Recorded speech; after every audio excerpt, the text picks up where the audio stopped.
Assalamualaikum warahmatullahi wabarakatuh. Selamat siang teman-teman sekalian. Bagaimana kabarnya? Semoga kita selalu dalam lindungan Allah SWT.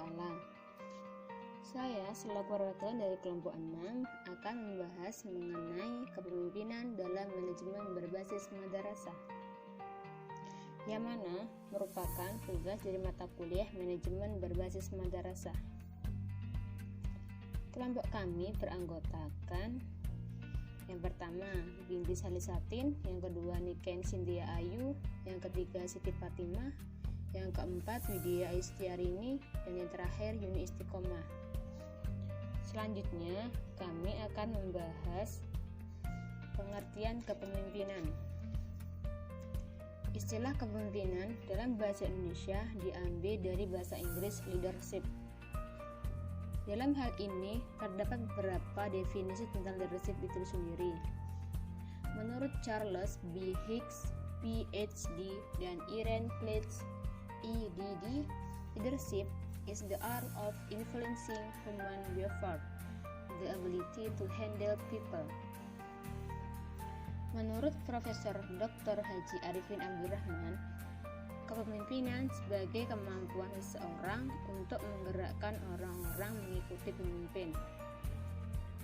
Dari beberapa pengertian tersebut dapat ditarik kesimpulan bahwa kepemimpinan adalah suatu yang dimiliki oleh seseorang sehingga seorang tersebut mampu menggerakkan orang-orang untuk melakukan perbuatan atau tindakan dengan penuh kesadaran dan keikhlasan. Atau dengan kata lain, bahwa kepemimpinan adalah kemampuan untuk menggerakkan orang lain agar berpartisipasi aktif secara sukarela dalam mencapai tujuan. Selanjutnya yaitu fungsi kepemimpinan dalam pendidikan. Yang pertama, mengembangkan dan menyalurkan kebebasan berpikir dan mengeluarkan pendapat baik secara perseorangan maupun kelompok sebagai usaha mengumpulkan data atau bahkan dari anggota dalam menetapkan keputusan yang mampu memenuhi aspirasi dalam kelompoknya. Yang kedua, mengembangkan suasana kerja efektif dengan memberikan penghargaan terhadap kemampuan orang-orang yang dipimpin sehingga timbul rasa atau sikap percaya diri. Yang ketiga, yaitu mengusahakan dan mendorong terjadinya pertemuan pendapat atau buah pikiran dengan sikap menghargai sehingga timbul ikut terlibat kegiatan kelompok organisasi dan tumbuh perasaan bertanggung jawab atas terwujudnya pekerjaan masing-masing sebagai bagian dari pencapaian tujuan. Dan yang keempat, membantu menyelesaikan masalah-masalah baik yang dihadapi secara perseorangan maupun kelompok dengan memberikan petunjuk-petunjuk dalam mengatasi sehingga berkembang kesediaan untuk memecahkan dengan kemampuannya sendiri. Oke, yang selanjutnya yaitu konsep manajemen berbasis sekolah atau madrasah. Manajemen berbasis sekolah atau madrasah merupakan paradigma baru dalam manajemen pendidikan yang pemberian otonomi luas pada sekolah atau madrasah dan pelibatan masyarakat dalam kerangka kebijakan pendidikan nasional. Manajemen berbasis madrasah merupakan sebuah strategi untuk mewujudkan sekolah atau madrasah yang efektif, efisien, dan produktif. Ada 4 karakteristik manajemen berbasis madrasah. Yang pertama yaitu pemberian otonomi luas kepada madrasah. Yang kedua, tingginya partisipasi masyarakat dan orang tua. Yang ketiga, kepemimpinan yang demokratis dan profesional. Dan yang terakhir, teamwork yang kompak dan transparan.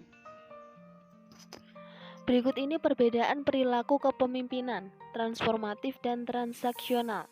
Untuk transformatif, yang pertama adalah mengubah situasi, mengubah apa yang biasa dilakukan, bicara tentang tujuan yang luhur, memiliki acuan nilai kebebasan, keadilan, dan kesamaan. Sedangkan untuk transaksional, yaitu bekerja dalam situasi, menerima keterbatasan, menerima peraturan dan nilai yang ada, timbal balik dan tawar-menawar. Pola kepemimpinan. Menurut Max Weber, seorang sosiolog, bahwa soal kepemimpinan adalah sosial wewenang atau otoritas yang di dalamnya tercakup suatu gejala yang disebut wibawa.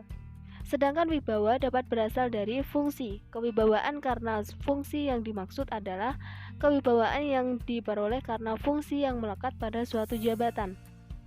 Kepribadian. Kewibawaan karena kepribadian bersumber dari kepribadian yang melekat pada diri seseorang. Bentuk kepemimpinan. Bentuk kepemimpinan dapat dilihat dari beberapa segi. Yang pertama, segi kepatuhan. Kepemimpinan karismatik. Dalam kepemimpinan ini, seorang pemimpin didapat oleh anak buahnya karena memiliki karisma-karisma tertentu. Kemudian kepemimpinan tradisional. Dalam kepemimpinan ini, seorang pemimpin dipatuhi karena faktor tradisi. Misalnya anaknya pejabat suatu wilayah, anaknya kiai, dan sebagainya. Kemudian kepemimpinan rasional. Dalam kepemimpinan ini, seorang pemimpin dipatuhi karena faktor-faktor yang objektif, misalnya profesionalitas atau kemampuan di bidangnya. Untuk kedua, dari segi pelaksanaan fungsi pengambilan keputusan, yaitu kepemimpinan otoritas adalah model kepemimpinan yang diktator. Segala keputusan ditentukan oleh pimpinan, sementara anak buahnya pasif. Anak buah dianggap sebagai objek yang pasif. Lalu, kepemimpinan partisipatif atau demokratis adalah kepemimpinan yang menempatkan anak buah sebagai mitra. Kepemimpinan laissez-faire adalah model kepemimpinan yang tidak memperhatikan anak buah. Kemudian untuk yang ketiga adalah dari segi formalitas. Yang A, kepemimpinan formal adalah sebuah bentuk kepemimpinan yang diangkat secara formal melalui mekanisme pemilihan dengan aturan-aturan tertentu. Kepemimpinan informal adalah bentuk kepemimpinan yang tidak diangkat secara formal, tetapi masyarakat menganggap dia sebagai pemimpin. Lalu dari segi positif dan negatif pendekatan, yaitu ada kepemimpinan positif. Yang dimaksud kepemimpinan dengan pendekatan positif adalah bahwa seorang pemimpin dalam menjalankan kepemimpinannya selalu menggunakan pendekatan-pendekatan yang positif. Misalnya, suka memberi penghargaan kepada orang-orang yang dipimpin. Kepemimpinan negatif. Model pendekatan ini merupakan kebalikan dari kepemimpinan positif. Lalu ada gaya atau orientasi. Yang pertama ada gaya kepemimpinan yang berorientasi tugas. Yang kedua ada gaya kepemimpinan yang berorientasi kelompok. Kemudian untuk ciri kepemimpinan, yaitu menurut Harrell, sifat utama kepemimpinan adalah yang pertama, kemauan keras atau strong will. Yang kedua ada mementingkan hal-hal yang lahir atau extroversion. Yang ketiga kebutuhan akan kekuatan atau power need. Yang keempat ada kebutuhan akan prestasi atau achievement need.